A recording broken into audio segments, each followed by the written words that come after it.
কি করছো মা? এই দেখ না, শাড়িটা কিনে নিয়ে আসলাম। শাড়িটা কিনলাম, ভালো লাগছে শাড়িটা? এটা ভালো লাগছে? হ্যাঁ। কত দাম নিয়েছে বলতো এটা? কত? বেশি না, 700 টাকা মাত্র। তা ভাবছি কি ব্লাউজটা বানাবো না, এই ব্লাউজটা দিয়ে পরা যাবে না রে? হ্যাঁ। মিষ্টি পরা যাবে? হ্যাঁ মিষ্টি হ্যাঁ পরে যাবে। পরা যাবে। আর দেখ না, এই শাড়িটা সুন্দর, শাড়িটা সুন্দর। হ্যাঁ। কে দিয়েছে? এটা মামা দিয়েছে, ছোট মামা দিয়েছিল, মানে আমার ছোট ভাই দিয়েছিল শাড়িটা, মানে ভাই ফোটাতে দিয়েছিল আমার ছোট ভাই। শাড়িটা খুব সুন্দর না বন্ধুরা?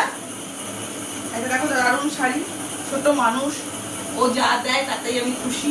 এটা নিজের থেকে কিনা, বারবার করে আমার বোন বলে যে একটা শাড়ি কিনবি, শাড়ি কিনা। সত্যি কথা বলতে তো শাড়ি তো পরাই আমার হয় না, সারাক্ষণ চুড়িদার পরে এদিক ওদিক সব জায়গায় তো যাই।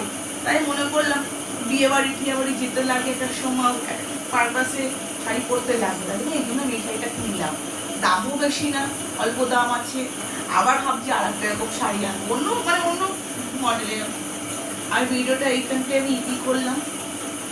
লাইক, কমেন্ট, সাবস্ক্রাইব করো।